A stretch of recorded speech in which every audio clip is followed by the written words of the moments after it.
이곳 중국 국영방송에서 절대 보도하지 않는 충격적 진실이 있다고 합니다. 아시아 최대 258제곱킬로미터 뉴타운이 유령 도시로 변했고 광둥성은 400채 빌라 중 단 8가구만 남았다죠. 한국 기업 철수 후 실업률 90%를 기록했다는데요. 과연 이곳에는 무슨 일이 있던 걸까요? 저는 중국 텐진에 살고 있는 저우슌이라고 합니다. 전 경제학자로 쭉 일을 했었지만 알 수 없는 크고 작은 건강상의 문제들로 결혼 이후 주부로 살고 있어요. 제가 살고 있는 이곳 텐진은 거의 한국이라고 해도 무방할 정도로 한국 기업들이 꽉 차 있는 곳이었어요. 그렇다 보니 한국인들도 많았고 실제로 친하게 지내는 한국 친구들도 많았습니다. 전 사람을 볼 때 그 사람의 인성을 보지 국적을 본다거나 하며 색안경을 끼는 사람이 아니라 그들과 스스럼 없이 친해질 수 있었죠. 이런 제 모습을 못마땅하게 여기는 중국 지인들도 많았어요. 중국과 한국은 늘 팽팽하게 어떤 긴장의 끈을 놓을 수 없는 애증의 관계라는 것을 잘 알고 있습니다. 저 역시 한국인들을 직접 바로 곁에서 경험해보기 전까지는 한국인에 대한 인지가 긍정적이지 않았던 것은 사실이었죠. 2010년경 텐진에는 하나둘 한국 기업들이 자리를 잡기 시작했고 어느덧 3천여 개의 한국 기업이 자리를 잡게 되었어요. 텐진은 베이징에서 고속열차로 30분도 채 걸리지 않는 곳으로 입지가 아주 좋은 곳이라 저는 자취부터 신혼집 그리고 쭉 텐진에서 지금껏 살고 있습니다. 이렇게 한국 기업들이 모여 있을 때 중국 정부는 각종 혜택과 지원을 아끼지 않았고 텐진은 그야말로 반한국인 상태로 쭉 이어져 갔어요. 처음 남편과 결혼을 했을 때 남편은 중국의 작은 회사를 다녔지만 한국 기업으로 옮기며 저희들의 상황은 많이 좋아졌습니다. 중국 기업을 다녔을 때 남편이 운이 없었을 수도 있겠지만 툭하면 해고에 억울한 일을 수도 없이 겪어야 했어요. 결정적으로 한국 기업으로 옮기게 된 계기가 있었죠. 결혼을 하면서 남편은 이제 한 가정을 책임져야 한다는 책임감에 어깨가 무거운 상태였는데 하필 그때 사건이 터진 겁니다. 회사 운영이 힘들어져 직원들의 임금을 무기한으로 삭감해야 한다는 내용이었어요. 한두 달이어도 타격이 큰데 무기한이라는 소리는 기약도 없이 월급을 줄여서 주겠다는 거잖아. 그건 정말 너무한 거 아니야? 그게 싫으면 나가라는 소리네? 저번에도 그래놓고 알고 보니 회사가 힘든 것도 아니었잖아. 정말 해도 너무한 거 아니야? 안 그래도 회사도 출퇴근하기 멀었는데 이참에 텐진 쪽으로 회사를 옮기는 게 어떨까? 내가 주변에서 들어보니 한국 기업은 그래도 안정적으로 다닐 수 있다고 다들 그러더라고. 그래서 텐진으로 이사 오는 사람들도 많잖아. 안 그래도 그래야 할까 싶어. 이미 한국 회사 입소문이 어느 정도 나서 그마저도 자리가 없을까 봐 좀 서둘러서 움직여야 할 것 같아. 그냥 바로 정리하려고. 이렇게 끌려다니는 것도 하루 이틀 일이지. 이러다 정말 나중에 아이 태어나고 돈 들어갈 곳 천지인데 이러면 너무 힘들 것 같아. 그렇지? 중국 기업이라고 해서 다 그런 건 아니겠지만 대체적으로 늘 이런 식의 무대뽀 운영 방식이 어느 정도는 있었습니다. 만약 텐진에 한국 기업 3천여 개가 들어서지 않았더라면 비교 대상이 없으니 묵묵히 참고 버티며 다녔겠죠.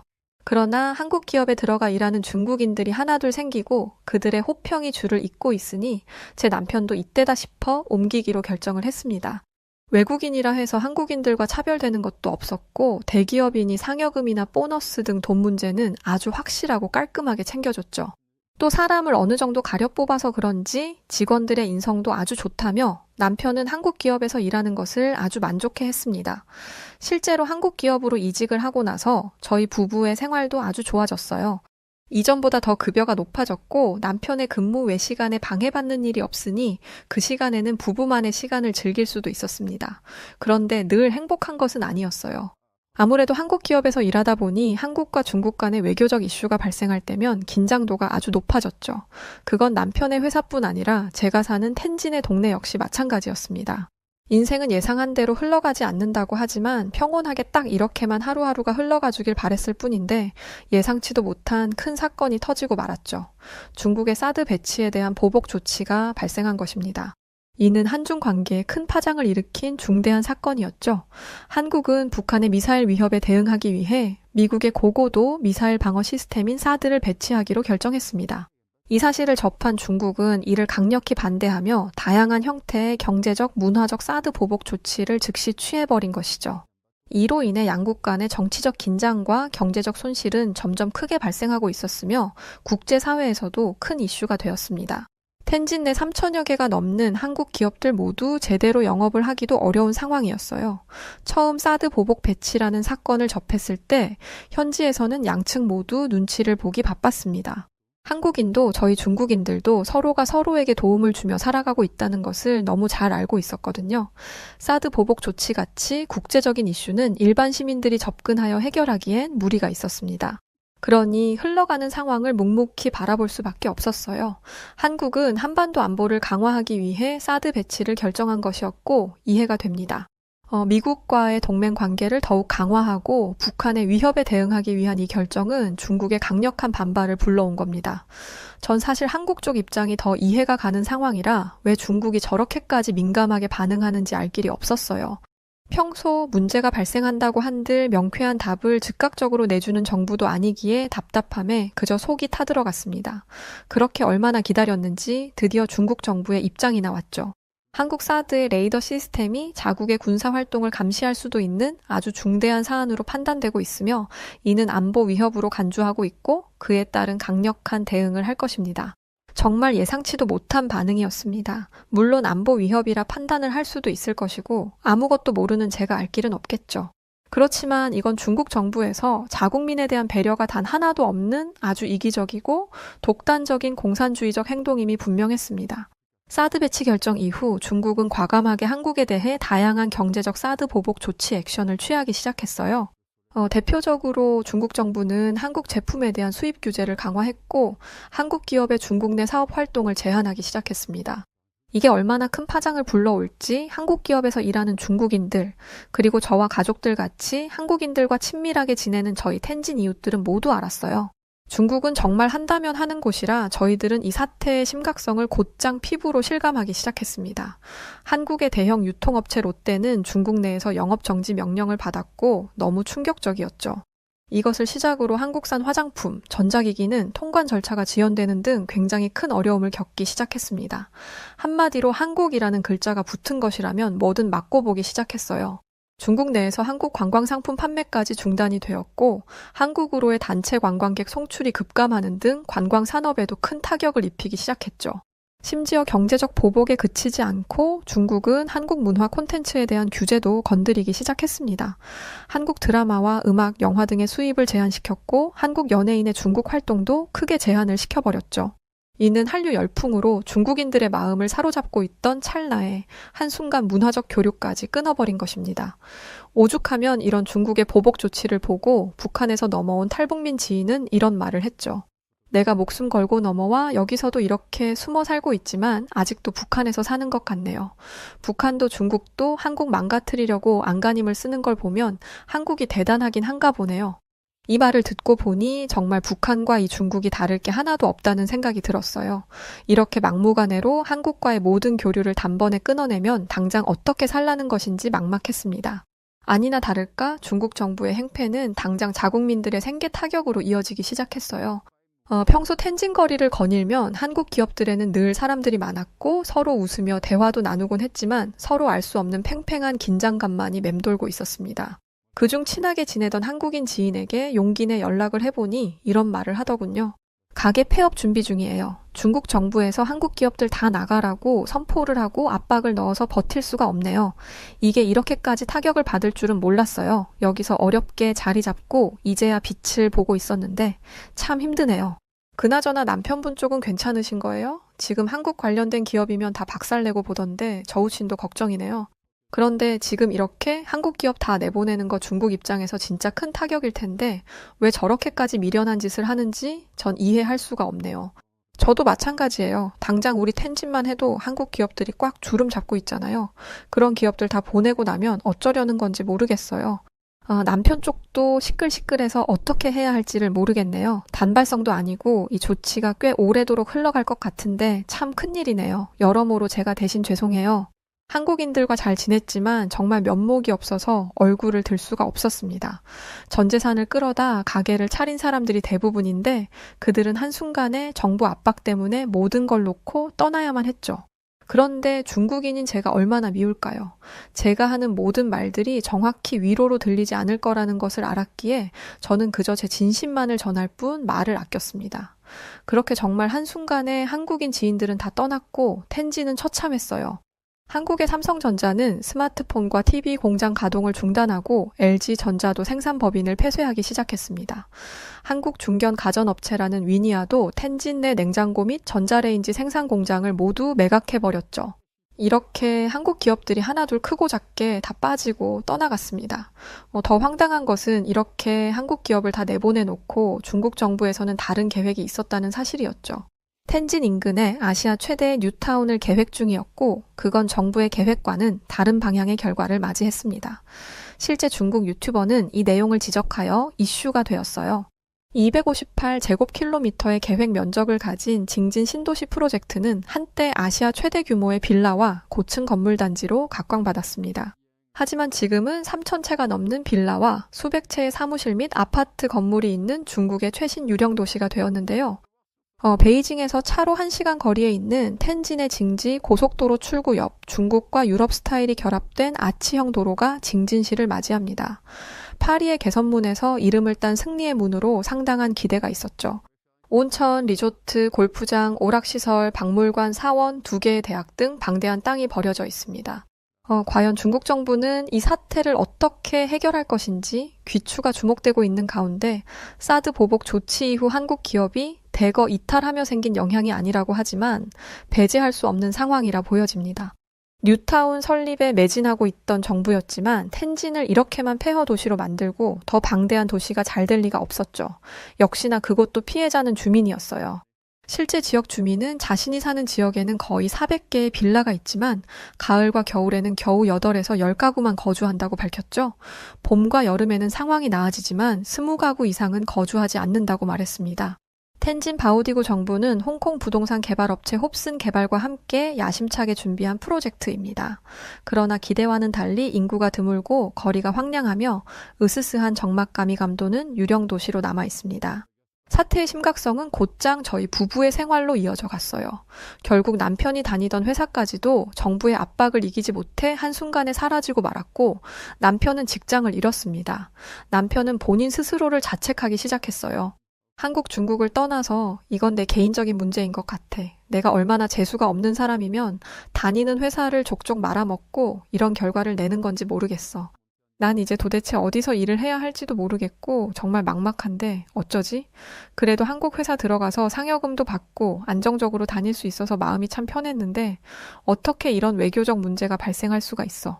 정부 입장에서야 돈 없는 나 같은 국민이 신경이야 쓰이겠냐마는 아무리 그래도 그렇지 한순간에 일자리를 잃게 하면 어쩌자는 거야. 남편은 일어설 힘조차 없을 정도로 절망을 했지만 어떻게든 방법을 찾아야 했습니다. 그때 텐진에서 가게를 접고 광저우로 넘어간 한국인 지인에게서 연락 한 통을 오랜만에 받았어요. 아직 상황은 좋지 않지? 어쩌면 내가 좋은 소식을 전할 수도 있을 것 같아서 연락했어. 여기 광저우는 LCD라고 있는데 여긴 타격을 안 입겠더라고. 나도 그냥 다 접고 이쪽에 와서 일하고 있는데 사람도 뽑고 있어서 혹시 도움이 될까 하고 연락해봤어. 그래? 그런데 광저우면 거리가 있어서 이건 좀 상의를 해봐야 할 것 같아. 그래도 이렇게 생각해주고 연락 줘서 고마워. 선뜻 연락도 먼저 못했는데 연락할게. 고마워.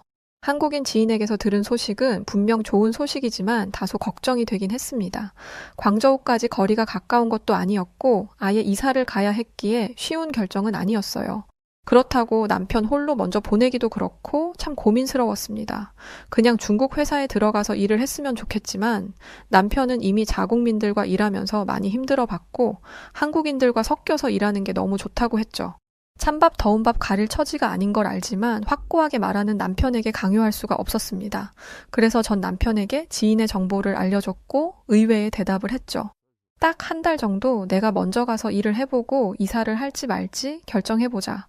바로 집을 옮기는 건 현실적으로 어려운 일이잖아. 그런데 만약 거기가 괜찮은 거라면 난 거기서 쭉 일하고 싶거든. 상황이 이 지경인데도 버티고 있는 한국 기업이라면 어떤 문제가 생겨도 버틸 거야. 그러니 꼭 거기로 가야겠어. 그렇게 남편은 홀로 광저우로 떠났고 이변 없이 생산직으로 들어가 일을 할 수 있게 되었습니다. 1달 동안 저는 텐진에 남아 소일거리를 하며 살림에 보태며 그렇게 지냈죠. 그러다 남편의 결심이 서고 저희는 광저우로 이사를 하게 되었습니다. 텐진에서 반평생을 보냈기에 광저우에서의 삶은 모든 게 새롭고 낯설기만 했어요. 연고도 없고 하다못해 커피 한 잔을 할 수 있는 친구도 없는 타지 생활이 꽤 외롭기도 했습니다. 그렇지만 남편이 참 행복해했어요. 이 일을 누가 저렇게 행복하게 할 수 있나 싶을 정도로 말이죠. 한국 기업의 가장 큰 장점이라 하면 깔끔함이었어요. 업무 시간과 급여 처리, 그리고 업무 배정 등을 딱딱 깔끔하게 나눠서 하니 지저분한 것이 없었죠. 이런 점에서만 봐도 중국과는 달랐어요. 심지어 공장 내 돌아가는 기계들과 시스템적인 부분만 봐도 굉장히 최신식이고 체계적으로 돌아가는 시스템이라 일하기 좋은 환경이라 했죠. 중국은 일하는 환경 자체가 다소 지저분하고 더러워 일을 하면서도 신경이 쓰이는 경우가 대다수입니다. 그러나 한국은 치우는 것 또한 업무의 포함으로 여겨 늘 위생을 철저히 여기며 깨끗한 환경에서 일을 할 수 있었죠. 저 역시 한국인을 좋아했지만 남편은 한국인 동료들을 늘 칭찬했습니다. 사람들이 정도 많고 뒷말도 없고 외국에 나와 일하는 게 힘들 법도 한데 늘 친절한 한국인들이 신기하다고 했죠. 가끔 일하다 보면 언성이 높아지는 경우가 있는데 어디선가 누군가 목소리를 높이네 싶으면 늘 중국인들이지 한국인들은 신사적으로 대응한다고 했어요. 가끔은 신기할 정도로 신사적이라 로봇 같기도 하다니까 사람들이 어떻게 저렇게 한결같은지 모르겠어. 그리고 신기한 게 한국인들은 진짜 빨리빨리 하는 걸 좋아해서 답답한 걸 잘 못 참거든? 근데 또 별로 화를 안 내. 우리 중국인들은 답답하면 화부터 내고 목소리부터 커지잖아. 그래서 한국인들은 보면 볼수록 참 신기해. 쓸데없는 자존심 싸움도 안 하고 정말 한 동료, 우리 팀이라는 그 느낌이 있어서 힘들어도 힘이 나고 그러더라고. 중국인들은 우리 팀이네 뭐네 그런 게 별로 없잖아. 한 팀이라고 해도 내가 더 잘나야 하고 치고 올라갈 궁리만 하는데 말이야. 이제야 비로소 안정적으로 자리를 잡았구나 싶어 마음이 놓였습니다. 물론 그 사이에도 끝없이 정부는 한국뿐 아니라 국제적으로 공격을 멈추지 않았고 자국민들을 불안에 빠뜨리곤 했어요. 이미 한국 기업이 빠지면서 큰 타격을 입어봤고 현재까지도 입고 있는 상황인데 설마 더 큰 문제를 만들지는 않겠지? 저는 그렇게 생각을 했습니다. 너무 평화로운 나날들이 이어지던 어느 날 사건이 벌어지고 말았어요. 이제는 미국을 향해 화살을 쏜 것입니다. 미국 행정부의 관세 인상에 맞서 중국 정부는 보복 관세를 부과하고 나섰죠. 미국이 4일 중국산 수입품에 10+10% 관세 인상 조치를 밀어붙인 바 있는데 이에 중국 정부는 주저없이 대두를 비롯한 미국산 농축산물에 10에서 15% 보복 관세 부과 방침을 발표한 것입니다. 이전에 결국 한국에 보복을 했던 것과 같이 고민도 없이 바로 대응해버리는 정부의 똑같은 행보라고 볼 수 있었어요. 역시나 불안감이 밀려오기 시작했고 도대체 이런 식으로 전 세계의 굵직한 나라들을 자꾸 적으로 삼으면 어쩔 셈인지 정말 중국 정부에 묻고 싶었습니다. 미국, 중국의 무역 갈등의 여파가 심화될수록 결국 한국과의 좁혀진 관계까지도 더욱 멀어질 것으로 보여지고 있죠. 이미 한국 기업들이 철수했고 아직도 철수하고 있는 상황에 미국까지 등지면 과연 중국 정부는 어떻게 살아남으려는 작정일까요? 비교적 중국은 저렴한 노동력을 바탕으로 제조업의 중심지로 떠오르긴 했습니다. 그러나 이것도 한때 얘기고 최근 몇 년간 인건비가 급격히 상승했고 그 결과 기업들은 중국 대신 더 저렴한 생산 비용을 제공하는 베트남, 인도, 인도네시아 같은 국가로 눈을 돌리고 있죠. 특히나 한국의 삼성과 같은 대기업들은 베트남을 새로운 생산 기지로 선택하여 안정적인 운영을 이미 이어가고 있습니다. 이렇게 대체 시장이 많은 상황에 중국은 이런 태도를 보일 것이 아닌 거죠. 아직까지 반도체 산업만큼은 여전히 중국 시장에 자리를 하고 있습니다. 전 세계 반도체 수요의 상당 부분을 중국이 차지하고 있다는 이유인데요. 삼성전자와 같은 기업들은 중국에서 완전한 철수를 선택하기보다는 기존 생산 시설을 유지하며 상황을 지켜보는 것이죠. 그러나 새로운 투자는 적극적으로 진행하지 않고 있고 향후 어떤 변화가 있을지는 아무도 모르는 것입니다. 결과적으로 전 미국과의 무역 전쟁은 결국 한국에 그나마 남은 기업에도 영향을 줄 거라 생각했어요. 단순히 일시적 현상이 아닌 경제적 환경 변화와 글로벌 정치적 긴장이라 말이죠. 기업들은 중국을 떠나 더 유리한 환경을 제공하는 대체 시장으로 진출해 글로벌 경쟁력을 강화하기 위한 새로운 길을 모색하겠죠. 이건 너무 당연한 결과라 생각합니다. 정말 슬픈 예감은 틀리지 않았어요. 혹시나 하면서도 설마 했는데 굵직하게 그나마 있던 이곳 한국 기업의 턱까지 잡고 다녔던 저희 부부는 한순간에 무너지고야 말았습니다. 결국 LG 디스플레이가 중국 광저우 LCD 공장을 현지 기업에게 약 2조 원에 매각하고 말았어요. 그리고 텐진의 악몽이 다시금 실현되기 시작했습니다. 광저우는 텐진과 비교할 수 없을 정도로 큰 도시입니다. 베이징, 상하이와 함께 중국 3대 도시로 인구가 무려 2천만 명에 육박하는 대도시인데요. LG 디스플레이를 비롯한 한국 기업들이 텐진 때처럼 빠지자 도시의 중심가가 황폐해지면서 유령 도시로 변하기 시작했죠. 그동안 한국 기업들이 양질의 일자리를 주고 광저우 지역 경제를 지탱해 주었다는 것을 뼈저리게 느끼는 순간이었습니다. 그간 한국인에게 손가락질하고 욕하던 중국인들까지도 후회하고 반성할 정도이니 말이죠. 이번 광저우 사태를 본 해외에서는 이런 말도 했더군요.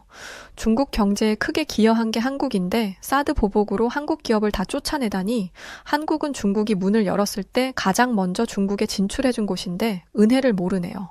중국에 가장 먼저 손 내밀어 준 게 한국 아닌가? 믿음도 없는 중국에 공장 짓고 그 모습 보고 전 세계가 중국 시장에 진출한 거잖아. 한국인들이 과연 왜 떠났을까? 그들은 충실하고 좋은 사람들입니다.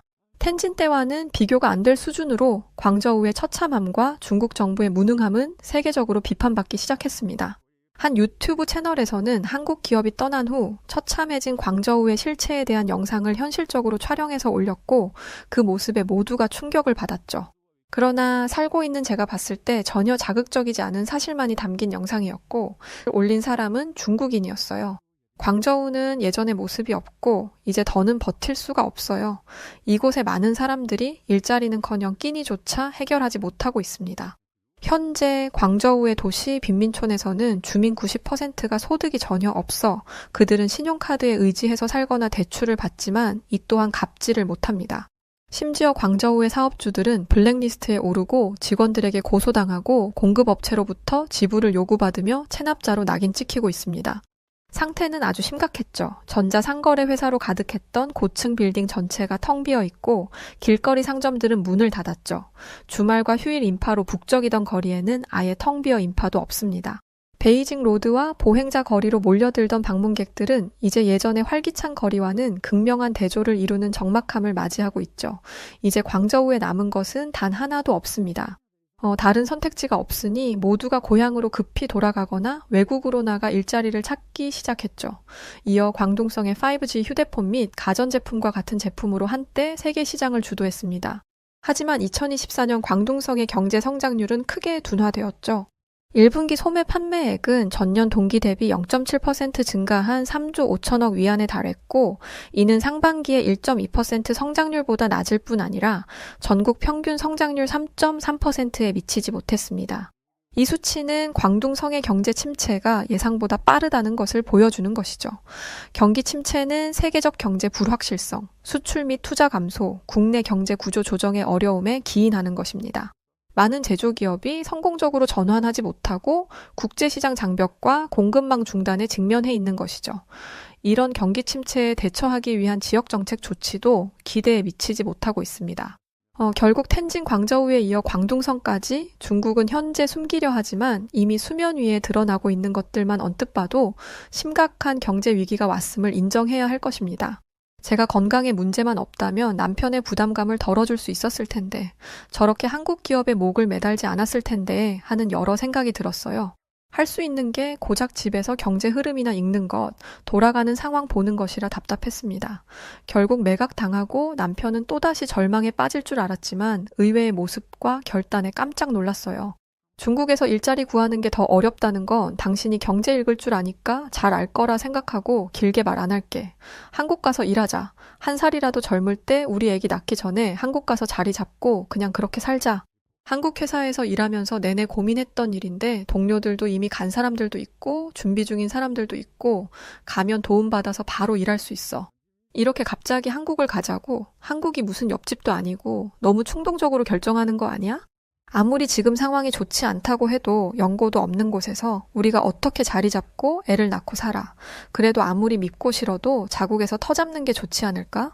이 나라는 미래가 없어. 아직도 모르겠어? 이런 미래도 없는 나라에서 애를 키우고 싶어? 남편의 저 말에 저는 머리를 한 대 맞은 것 같았습니다.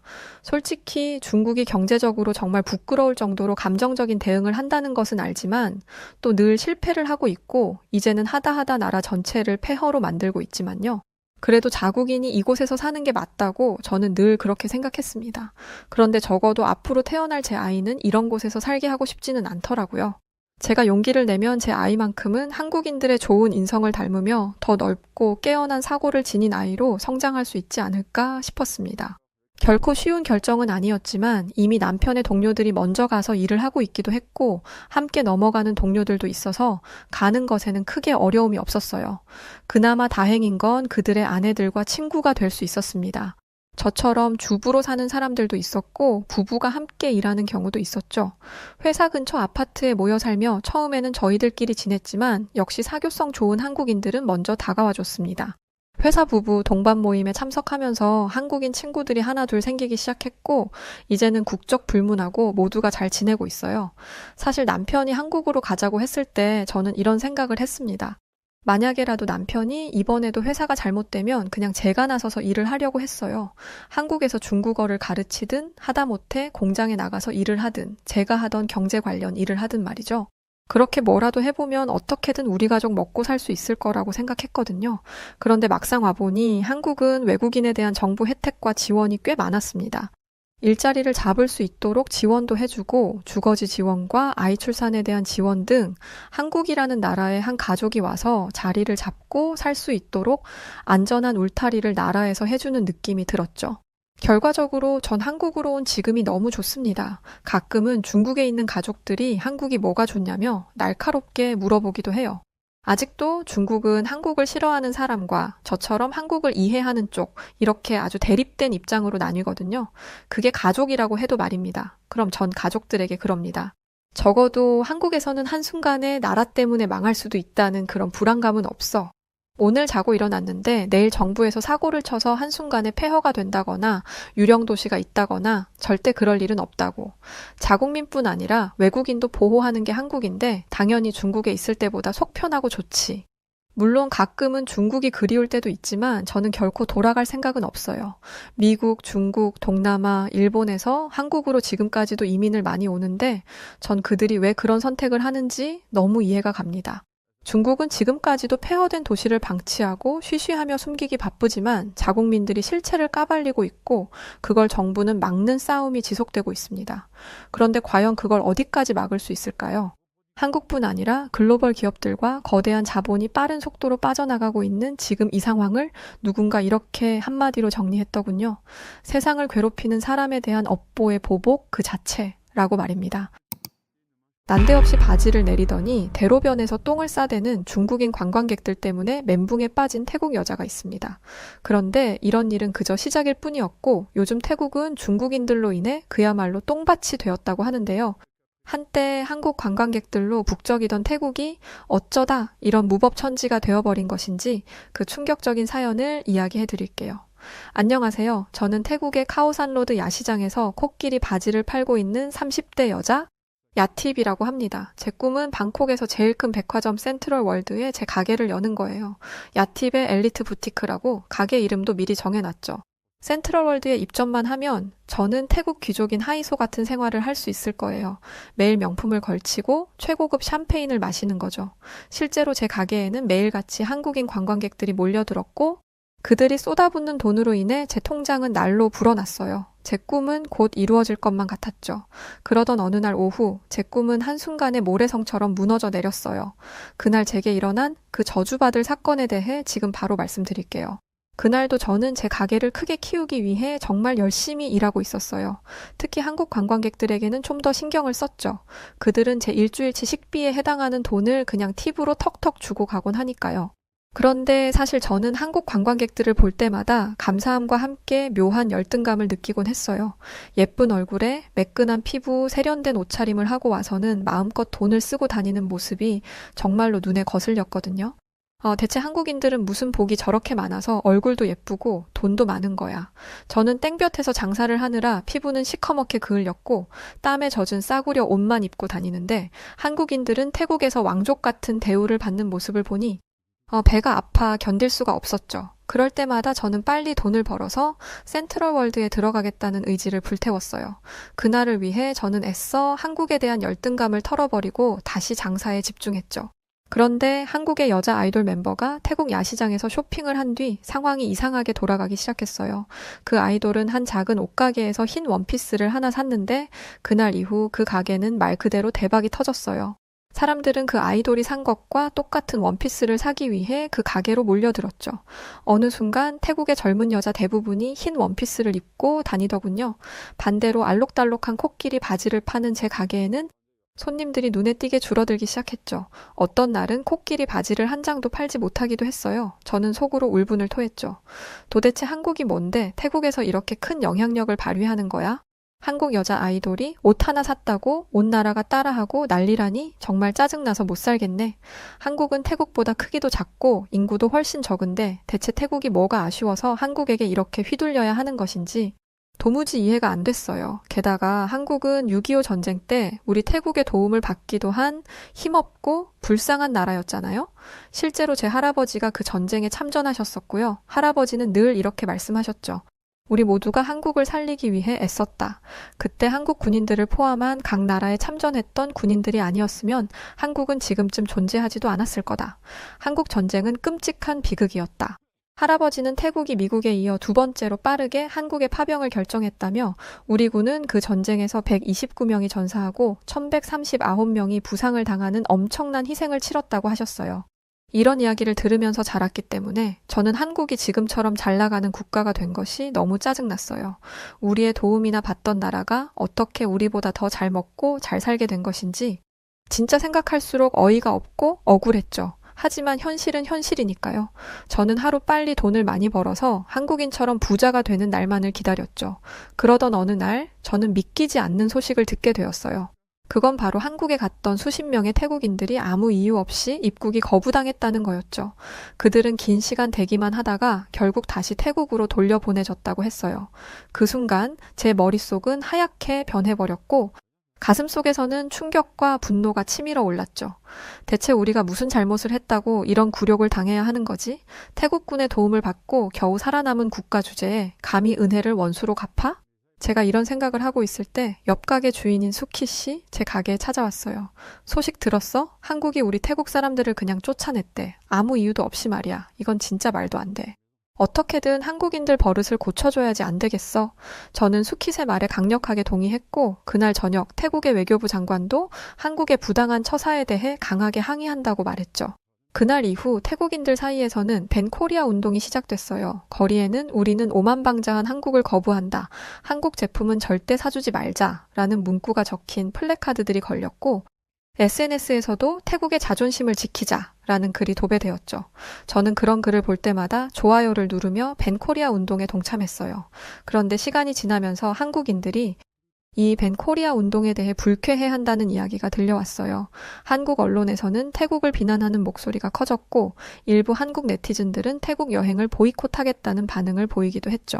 처음에 그 소식을 들었을 때 저는 어이가 없었어요. 한국은 도대체 얼마나 오만한 거지? 자기네들이 태국인들을 함부로 대해놓고 오히려 우리한테 화를 내는 게 말이 돼? 우리 태국도 강한 나라다 이거야. 한국이 아무리 잘 나가도 우리에게 이렇게 굴면 안 되지. 저는 이렇게 생각하며 크게 콧방귀를 뀌었어요. 그런데 한편으로는 복잡한 감정이 들기도 했죠. 만약 한국인 관광객들이 진짜 태국에 오지 않으면 어떻게 돈벌이를 해야 하지? 한국인들이 없으면 가게 매출이 엄청 줄어들 텐데 이런 현실적인 걱정이 밀려왔거든요. 하지만 그때 예전에 주변에 계셨던 태국 어른들의 말이 떠올랐어요. 우리의 도움을 받으며 빌빌대던 한국이 지금 우리보다 더 잘 산다고 해서 기죽을 필요는 없어. 태국에게는 중국이 있다. 태국 어른들의 말들을 떠올리자 저는 용기가 생겼어요. 그래, 한국 따위 없어도 태국은 괜찮아. 한국 전쟁 때 오히려 우리 도움받은 나라잖아. 거기에 중국까지 힘을 보태면 아니, 오히려 더 잘 될 거야. 이런 생각을 하니 왠지 모르게 마음이 가벼워졌어요. 그동안 느꼈던 짜증과 열등감이 조금씩 사라지면서 다시 희망이 피어나는 것 같았죠. 그렇게 저는 태국은 위대해라는 굳건한 마음을 품고 잠에 들었답니다. 그리고 잠시 후 저는 아주 신기한 꿈을 꾸었죠. 글쎄, 엄청나게 많은 한국인들이 제 앞에서 무릎을 꿇고 이렇게 비는 것 아니겠어요? 야팀님, 제발 한국을 용서해주세요. 저희가 다 잘못했어요. 제발 태국에 다시 올 수 있게 해주세요. 저희는 태국 없이 못 살아요. 한국인들이 저에게 매달리며 애원하는 모습에 저는 꿈이지만 어깨를 으쓱이며 콧노래를 불렀죠. 그러면서 한국인들을 향해 턱을 치켜들고는 이렇게 대답했어요. 공짜로는 안 돼요. 우리 태국의 코끼리 바지를 1억 장 주문하시면 고려해보죠. 그러자 한국인들은 감격해서 눈물까지 흘리며 감사합니다 야탐님 당장 주문하겠습니다 이렇게 말하더군요. 저는 그 비굴한 모습을 보며 깔깔 웃기 시작했는데 갑자기 눈앞에서 빛이 번쩍이더니 저는 잠에서 깨어났어요. 대박! 이거 예지몽 아니야? 창밖을 내다보니 아침 풍경이 어느 때보다 아름다워 보였어요. 저는 이제 그 무엇도 두렵지 않았죠. 저는 그렇게 긍정적인 마음으로 하루를 시작했답니다. 오늘은 정말 특별한 날이 될 거란 예감이 들었죠. 하지만 제 눈앞에 펼쳐진 광경은 충격 그 자체였어요. 뭐야, 왜 손님이 하나도 없어? 대체 다들 어디로 간 거야? 늘 관광객들로 북적이던 카오산 거리는 마치 유령 마을이라도 된 것처럼 횡해져 있었어요. 평소 같았으면 이 시간에 벌써 100명은 지나갔을 텐데 지나가는 것이라고는 길고양이 한 마리뿐이었죠. 저는 제가 아직 꿈을 꾸고 있는 건가 싶어서 제 볼까지 꼬집어 봤어요. 하지만 이건 꿈이 아니었어요. 그 순간 제 머릿속에서 우당탕 하는 소리가 들려오더군요. 그건 바로 제 희망이 무너지는 소리였죠. 우리는 정말 한국 없이 살아갈 수 없는 걸까? 이대로 벤코리아 운동을 하는 게 정말 우리에게 도움이 되는 걸까? 그런 생각이 들자 눈물이 왈칵 쏟아지더군요. 아침에 꾸었던 그 화려한 꿈이 이렇게 허무하게 깨질 줄은 몰랐으니까요. 그런데 문제는 여기서 끝이 아니었어요. 갑자기 휴대폰이 울리길래 뭔가 하고 봤더니 은행에서 메시지를 보내왔더군요. 대출금 상환일이 7일 남았습니다. 그 순간 저는 다리에 힘이 풀려 주저앉고 말았어요. 어떡해. 이제 어떡하지. 꿈에서 봤던 찬란한 미래는 온데간데 없고 제 앞에는 막막하고 잔인한 현실만이 기다리고 있었죠. 센트럴 월드의 꿈은커녕 이제 당장 내일 먹을 밥도 걱정해야 할 신세가 되며 그렇게 저의 특별한 날은 시작도 하기 전에 막을 내리고 말았답니다. 문제는 시간이 갈수록 상황이 점점 더 나빠졌다는 것이었어요. 한국인 관광객들이 발길을 끄는 이후로 카오산 로드는 점점 더 횡해져만 갔죠. 하루에 몇천 바트씩 벌던 시절이 있었는데 이제는 손님이 하루에 한두 명이나 들어오면 다행인 날들이 이어졌어요. 가게 안에서 저는 한숨만 푹푹 내쉬었어요. 그렇게 혼자 멍하니 앉아 있는데 건물주가 저를 찾아왔습니다. 아이고, 가게에 이렇게 파리만 날려서 어째? 야, 팁, 당신 이번 달 월세는 낼 수 있어? 건물주의 말에 저는 숨이 막혔어요. 그동안 모아둔 돈으로 겨우 한 달을 버텼는데 이제 그마저도 바닥이 났거든요. 제가 할 수 있는 것이라고는 떨리는 목소리로 건물주에게 애원하는 것뿐이었죠. 사장님, 죄송한데 조금만 시간을 주세요. 한국 손님들이 곧 돌아올 거예요. 그때 제가 꼭 밀린 월세 다 갚을게요. 저는 이렇게 말하며 결국 울음을 터트리고 말았고 그런 제가 불쌍해 보였는지 건물주는 딱 한 달만 기다려주겠다고 했어요. 저는 감사하다고 하며 몇 번이나 허리를 숙였고 그렇게 건물주가 떠난 뒤 저는 가게 문을 활짝 열었어요. 힘내자. 이제 곧 한국 손님들이 올 거야. 꼭 올 거야. 저는 인터넷 번역기를 돌려서 환영합니다. 라는 한국말이 적힌 팻말도 달았고 코끼리 바지도 평소보다 더 예쁘게 진열했죠. 하지만 현실은 냉정했어요. 날이 갈수록 거리는 더 황폐해져만 갔고 한국 손님들의 모습은 그 어디에서도 보이지 않았죠. 그렇게 건물주와 약속한 한 달이 다 되어가자 저는 거의 미친 사람처럼 행동하기 시작했어요. 어쩌다가 한국인처럼 생긴 사람들만 보이면 달려가 말을 걸었죠. 혹시 한국 사람이세요? 아, 유코리안? 하지만 그들은 한국인이 아니었고 결국 저는 완전한 절망에 빠져 모든 것을 포기할 준비를 했어요.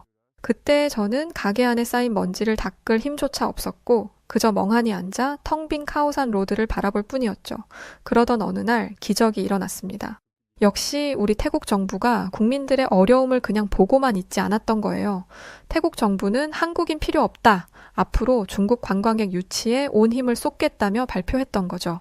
태국 총리는 이제 태국은 중국 관광객을 주력으로 삼겠습니다.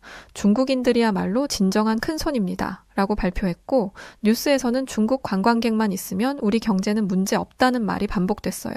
저는 그 이야기를 들으며 새로운 희망에 들뜨기 시작했죠. 이제 중국인들이 태국으로 몰려온다면 전보다 더 큰 돈을 벌게 될 것이라는 생각이 들었어요. 그렇다. 이제 한국 관광객 따윈 필요 없어. 중국인들이 오면 내 가게도 다시 잘 될 거야. 중국은 세계 2위의 경제 대국이니까 분명 한국보다 팁도 더 많이 줄 거야. 그리고 얼마 후 제 기대처럼 중국 관광객들이 물밀듯이 태국에 들어오기 시작했어요. 카오산 로드는 예전의 활기를 찾았죠. 게다가 중국 관광객들은 소문대로 큰 손처럼 보였어요. 그들은 한꺼번에 대량으로 물건을 사가고 여러 가게를 동시에 들락거리며 지갑을 열었죠. 이대로만 가면 백화점에 입성할 날도 멀지 않았어. 중국인들만 있으면 한국인 관광객들은 이제 필요 없어. 저는 그렇게 다시 희망을 갖기 시작했어요. 하지만 얼마 지나지 않아 엄청나게 끔찍한 사실을 마주하게 될지도 모른 채 말이죠. 정말 생각해보지도 못했던 문제들이 생기기 시작했습니다. 중국 관광객들은 돈은 많이 쓰지만 그만큼 문제가 많은 사람들이었어요. 중국인들은 가게 안에서 담배를 피우기도 했고, 옷을 갈아입다가 마음에 들지 않는다며 바닥에 옷을 던져놓고 가기도 했어요. 뿐만 아니라 검정 봉지에 자기 맘대로 옷을 훔쳐가는 일들도 빈번했었죠. 저는 중국인들의 이런 비상식적인 모습에 충격받았습니다. 하지만 정말 충격적이었던 일은 따로 있었어요. 어느 날 진상 중에 진상인 중국인이 제 가게에 찾아왔거든요. 이 중국인은 한쪽 손으로 코를 후비며 제 가게에 들어와서는 그 더러운 손으로 제 가게에 있는 옷들을 마구 만지기 시작했어요.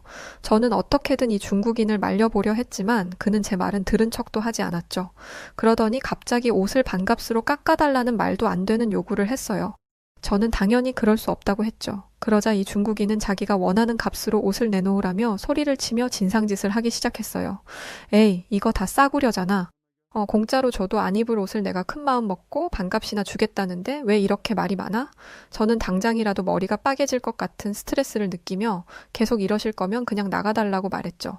그랬더니 이 중국인은 묘한 비웃음을 지으며 가게를 떠나더군요. 그러더니 가게 앞 도로 한복판에서 갑자기 바지를 내리고는 똥을 싸지르는 게 아니겠어요? 지금 대체 뭐 하시는 거예요? 여기는 화장실이 아니라고요. 저는 기절할 듯 놀라서 이렇게 소리를 질렀죠. 주변 상인들도 발걸음을 멈추고 그 광경을 지켜보고 있었어요. 하지만 이 중국인은 눈 하나 깜짝하지 않고 태연한 얼굴로 제게 이렇게 말했어요. 시끄럽고 닦아야 하니까 휴지나 내놔. 그 말을 듣는 순간 저는 어디서 몰래 카메라라도 찍고 있는 건가 하는 생각이 들었어요. 하지만 이건 그저 순수한 미친 현실이었을 뿐이었죠. 저는 땀을 삐질삐질 흘리며 멘붕 상태에서 서랍을 뒤져 휴지를 꺼내 들었어요. 그리고는 떨리는 손으로 그에게 휴지를 내밀었죠. 그러자 이 중국인은 뒤처리를 하더니 아무 일도 없었다는 듯 유유히 가게 앞을 떠나갔어요. 이제 남은 것은 그가 남긴 더럽고 냄새나는 흔적뿐이었죠. 저는 너무 기가 막혀서 머리를 감싸 쥐었어요. 도대체 내가 뭘 잘못했기에 이런 꼴을 당해야 하나 싶었죠. 중국인 관광객이 많아지면 많은 돈을 벌 수 있을 거라고 기대했는데 이건 완전히 제 상상을 초월하는 상황이었어요. 아무리 돈을 많이 벌어봤자 이런 일이 계속 생긴다면 차라리 가게를 접는 게 더 나을 거라는 생각도 들었죠. 그리고 가장 큰 문제는 이런 중국인들이 한둘이 아니었다는 거예요. 카오산 로드 곳곳에서 중국인들이 똥을 싸는 모습이 목격되었고 결국 태국은 쓰레기와 악취로 가득하게 되었죠. 거기에 더해 가게 앞에 쌓여가는 쓰레기와 시끄럽게 떠들어대는 중국인들의 목소리까지 중국인들은 정말 어느 것 하나 정상적이지 않았어요. 저들은 단정한 한국인들과는 태생부터 달라 보였죠.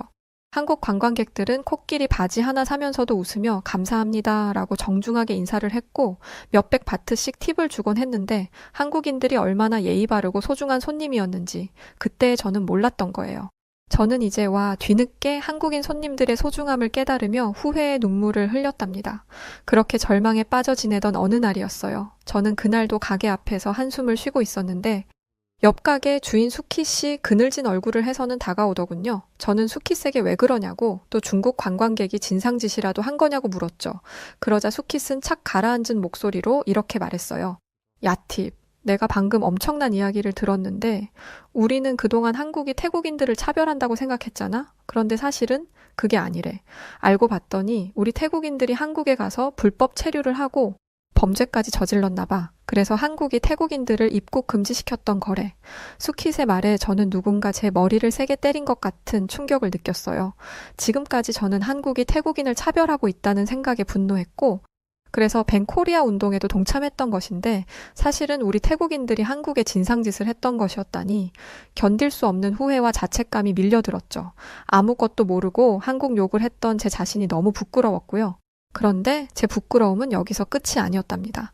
그날 밤 집으로 돌아간 저는 아빠에게 이 일에 대해 말씀드렸어요. 그러면서 그래도 한국에 전쟁이 일어났을 때 태국이 한국을 도와준 것은 맞으니까 이제라도 사과만 잘하면 한국이 태국의 실수를 용서해주지 않을까? 라고 말했죠.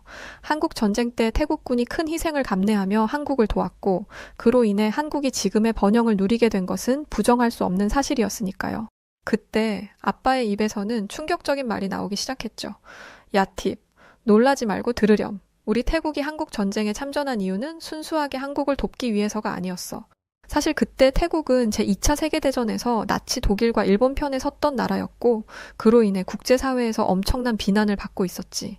유럽 국가들은 태국도 독일과 일본처럼 죗값을 치러야 한다고 생각했고, 우리는 잔뜩 숨죽인 채 그들의 눈치만 살피던 상황이었어. 아빠의 말이 끝나자 저는 아무 말도 할 수가 없었어요. 너무나도 당황스럽고 혼란스러웠거든요. 우리가 나치 독일과 일본 그 학살자들의 편이었다고요? 저는 그 말이 도통 믿기지가 않았어요. 태국이 2차 세계대전의 가해자였다는 사실은 평생 처음 듣는 이야기였거든요. 하지만 아빠의 표정은 전에 없이 진지했고, 아빠가 제게 거짓말을 할 리도 없었죠. 그동안 저는 태국이 정의롭고 용감한 나라라고 한국을 돕기 위해 전쟁에 참전했다고 믿고 있었는데, 저는 그 순간 모든 것이 산산조각 나는 기분이었어요. 아빠는 씁쓸한 표정을 지으시며 계속해서 이야기를 이어가셨어요. 2차 세계대전에서 패배한 후 태국은 국제사회에서 따돌림을 받고 있었지. 우리는 미국과 유럽 국가들에게 다시 인정을 받아야 했고, 그래서 한국 전쟁에 참전했던 거야. 정의나 명예를 위해서가 아니라 그저 태국의 이익을 위해서 말이야. 아빠의 말을 듣는 순간 저는 눈물이 핑 돌았어요. 그동안 저는 제가 태국인이라는 것에 자부심을 갖고 살았는데, 그게 다 거짓이었다니 배신감과 혼란이 밀려왔어요. 태국이 한국을 도와준 게 아니라 그냥 우리 자신을 위해서 싸운 거였다니, 그런 것도 모르고 태국을 전쟁 영웅이라 생각해온 제가 너무 부끄러웠어요. 그렇게 수치스러워하는 저를 보며 아빠는 이렇게 말씀하셨어요. 우리가 한국에 대해 가졌던 편견을 이제는 버려야 해. 한국은 우리가 생각했던 것 이상으로 훌륭한 나라야. 한국은 식민지 시절과 전쟁을 겪은 뒤 국토의 대부분이 훼손되었지. 그야말로 초토화되었다고 해도 과언이 아니었어. 하지만 한국인들은 그 어떤 고난과 역경 앞에서도 절대 포기하지 않았고, 지금은 세계에서 손꼽히는 강대국이 되었지. 엔터 사업과 전자기기, 조선, 자동차, 반도체, 디지털, AI와 각종 가전제품의 군사력까지 한국은 세계에서 최정상을 찍고 있어. 생각해보면 한국은 정말 무서운 국가야. 그들이 마음만 먹으면 이 세상에 해내지 못할 일이 없으니. 그런데 요즘 젊은 태국인들은 한국 무서운 줄을 모르고 함부로 떠들어대고 있더구나. 정말 어리석은 일이지. 아빠는 무겁게 한숨을 쉬며 말씀을 이어가셨어요. 아빠는 태국의 앞날이 진심으로 걱정되는구나. 우리 스스로를 자랑스러워하는 건 좋은 일이지만 지금처럼 한국과 등을 돌린다면 태국은 엄청난 대가를 치러야 할 거야. 한국은 세계에서 정점을 찍은 강대국이니까. 만약 우리가 계속 이렇게 무지하고 고집스럽게 한국을 적대한다면 정말 큰 재앙을 초래할 수도 있어. 아빠의 말은 마치 경고처럼 들렸어요. 그동안 저는 한국이 태국보다 잘 산다는 이유만으로 그들을 질투하고 시기했어요. 하지만 이제는 그들이 우리와는 다른 차원에서 세계적인 영향력을 행사하고 있다는 것을 뼈저리게 깨닫게 되었죠. 만약 한국이 태국을 완전히 버린다면 단순히 경제적인 문제를 떠나 태국이 국제사회에서 고립될 수도 있다는 생각에 등골이 오싹해지더군요. 이제부터라도 달라져야 해. 태국이 한국과 다시 좋은 관계를 맺을 수 있게 나부터 뭐라도 해보자. 그렇게 결심을 굳힌 저는 다음 날 아침 비장한 마음을 안고 집을 나섰어요. 하지만 거리로 나온 순간 저는 바위처럼 굳고 말았답니다. 거리 곳곳에는 벤코리아 포스터가 붙어 있었고, 사람들은 한국 타도라는 글이 적힌 두건을 머리에 두른 채 한국 제품을 거리에 쌓아두고 불을 지르고 있었죠. 저는 그 모습을 보며 가슴이 답답해졌어요. 결국 저는 더 이상 참지 못하고 사람들 앞에 나서서 이렇게 말했죠. 잠깐만 내 얘기 좀 들어주세요. 그동안 우리가 한국을 오해하고 있었어요. 태국인들이 한국에 들어가서 불법 체류를 하고 범죄를 저질렀대요. 한국은 정당하게 입국 절차를 강화했을 뿐이라고요. 저는 이렇게 간절하게 외쳤고, 순간 주변은 찬물을 끼얹은 듯 조용해졌죠. 그런데 이것은 폭풍 전의 고요함일 뿐이었어요. 곧이어 한 여자가 분노의 찬목소리로 제게 소리치기 시작했죠. 이 여자는 또 뭐야? 자기 나라는 안중에도 없고 감히 한국 편을 들어? 너 태국인이 맞기는 해? 그렇게 한국이 좋으면 넌 한국에 가서 살아. 그 말에 저는 눈물이 나려는 걸 겨우 참았어요. 그리고는 겨우 힘을 내어 이렇게 말했죠. 제발 이러지 말고 제발 좀 들어보세요. 지금이라도 우리는 한국인들의 마음을 돌려야 해요. 한국이 없으면 우리 경제는 무너지고 말 거라고요. 감정적으로 이러지들 말고 제발 좀 이성적으로 생각해보세요. 한국이 없다면 우리가 어떻게 살아남을 수 있겠어요? 저는 진심을 담아 호소했지만 사람들의 분위기는 점점 더 험악해질 뿐이었어요. 그들의 눈빛은 경멸과 분노로 가득 차 있었죠. 그 순간 어디선가 한국으로 꺼져, 이 배신자라는 소리가 들려왔어요. 깜짝 놀라 고개를 돌려보니 한 남자가 무서운 표정을 지으며 저를 노려보고 있더군요. 그는 사람들 사이를 헤치며 빠르게 다가오더니 손가락을 들어 제 가슴을 세게 찌르며 위협적인 목소리로 말했어요. 네가 이런다고 한국 사람들이 너를 좋아해 줄 것 같아? 착각하지 마. 넌 그저 한국의 똘마니 짓을 하고 있을 뿐이야. 그의 말에 저는 너무 충격을 받아 아무 말도 할 수 없었어요. 그가 손가락으로 저를 찌를 때마다 온몸이 얼어붙는 것 같았습니다. 그때 어디선가 딱딱한 무언가가 저를 향해 날아왔습니다. 그건 바로 망고였죠. 망고는 제 어깨를 강타하며 그대로 터져버렸고 저는 그 충격에 순간적으로 휘청거리며 뒤로 넘어지고 말았어요.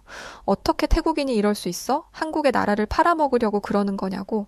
주변 사람들이 저를 애워싸고 온갖 욕설과 비난을 퍼붓기 시작했어요. 그들의 손에는 과일과 쓰레기가 들려 있었고 그것을 저를 향해 던지기 시작했죠. 그렇게 저는 온몸에 땀과 먼지가 뒤섞여 처참한 꼴이 되고 말았어요.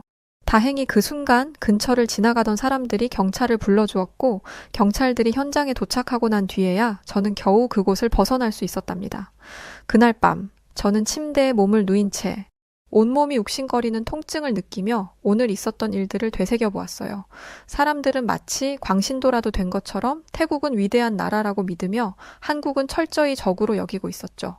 하지만 그건 진실이 아니잖아요. 한국은 경제적으로 또 문화적으로 전 세계를 휘어잡고 있는 강대국인데 사람들은 귀를 닫은 채 현실을 외면하고만 있었죠. 저는 아파오는 머리를 부여잡으며 답답한 마음에 눈을 질끈 감았어요. 태국이 한국보다 우월해. 우리는 위대해. 한국은 우리를 무시하고 있어. 태국 사람들은 이런 거짓을 진실이라 믿고 있었고 그 잘못된 믿음이 나라를 병들게 하고 있었어요. 마치 태국이라는 나라 전체가 미쳐가고 있는 것 같았죠. 너무나 막막했고 이 어두운 터널에서 벗어날 방법이 보이지 않아서 괴로웠어요. 그렇게 저는 새벽까지 잠 못 들며 그날의 끔찍한 기억을 되새기며 아파했습니다. 하지만 저의 이런 고통과 상관없이 다음 날도 그 다음 날도 태국의 상황은 나아지지 않았어요. 오히려 더 악화되어 갔죠. 어느 날 수키 씨 저를 찾아와 이렇게 말하더군요. 야 팁 들었어? 우리나라가 중국이랑 군사훈련을 한대. 태국은 한국을 견제하기라도 하려는 듯 중국과의 관계를 더욱 강화하고 있었죠. 저는 이 상황이 너무 황당하고 어이가 없었어요. 태국의 국방력 순위는 겨우 30위 정도로 한국이 마음만 먹으면 태국은 먼지가 되어 사라질 텐데 대체 뭘 믿고 한국 같은 군사 강대국을 도발하는 것인지 이해가 되지 않았죠. 하지만 제 생각과 다르게 태국 사람들은 한국과 전면전도 불사하겠다며 여전히 강대국 태국이라는 허상에 빠져 있었어요. 정말 답답해서 미쳐버릴 것만 같았죠. 설상가상으로 제 가게에도 큰 위기가 닥쳐왔어요. 장사가 되지 않으니 매달 가게 임대료를 내는 것도 벅찼고 이제는 더 이상 버티기 힘든 상황에 이르렀죠. 중국인들이 그나마 간간히 물건을 사주긴 했지만 남기는커녕 오히려 손해만 보는 수준이었고 중국인들이 대거 몰려들면서 오히려 동네는 냄새나는 쓰레기장이 된 것만 같았습니다. 건물주는 더 이상 사정을 봐줄 수 없다며 제게 가게를 빼달라고 요구했어요. 그 말을 듣는 순간 제 눈에서는 눈물이 주르륵 흘러내렸답니다. 한때는 제게도 꿈꾸던 미래가 있었고 백화점에 입성하는 그 날만을 손꼽아 기다렸는데 이제는 모두 다 허사가 되었죠. 한국 손님들의 발길이 끊긴 거리에서 저는 마치 혼자 세상에 남겨진 기분이었답니다. 그날 밤 가게 문을 닫으면서 저는 마지막으로 뒤를 돌아봤어요. 한때 제 꿈이자 희망이었던 이 작은 공간이 이제는 그저 슬픈 기억으로 남게 될 거라고 생각하니 가슴이 미어졌어요. 내 소중한 꿈도 이제는 안녕. 그 말을 끝으로 문을 잠갔는데 그 소리가 마치 제 심장을 잠그는 것처럼 아프게 들렸답니다.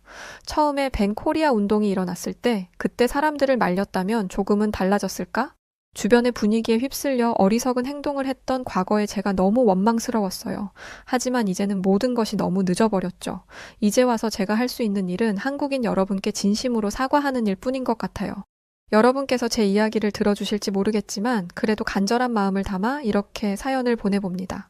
한국인 여러분 정말 죄송해요. 부디 저희를 용서해 주시고 다시 한번 태국을 찾아와 주세요. 여러분이 얼마나 소중한 손님이셨는지 이제는 너무나 잘 알고 있어요. 한국인 여러분이 저희의 미래였는데 멍청한 저는 그걸 몰랐어요. 여러분, 진심으로 사과드립니다. 제발 저희의 무례함을 용서하시고 태국에 다시 찾아와 주세요. 만약 여러분이 다시 와주신다면 이번에는 진심을 다해 잘 모시겠습니다. 부디 저희에게 다시 한번 기회를 주세요. 제 이야기가 한국인 여러분들의 마음에 닿기를 간절히 바라며 저의 이야기는 이만 마치도록 하겠습니다. 네, 오늘 사연 여기까지입니다. 뭐 안타깝네요. 하지만 그렇다 한들 이제 와서 뭘 어쩌겠나 싶기도 하고요. 태국이 중국을 선택한 건 진짜 한심합니다. 중국인들은 한국에 와서도 길에 대변도 보고 하는데 태국 길거리 난리겠네요. 자, 그럼 오늘 사연 어떠셨나요? 사연이 재밌으셨다면 구독과 좋아요 부탁드리고, 그럼 지금까지 저는 여우튜브 송은지였습니다. 더 재밌고 즐거운 영상으로 다시 인사드릴게요. 그럼 고맙습니다. 그리고 늘 감사드리고 사랑합니다. 당신만의 여우튜브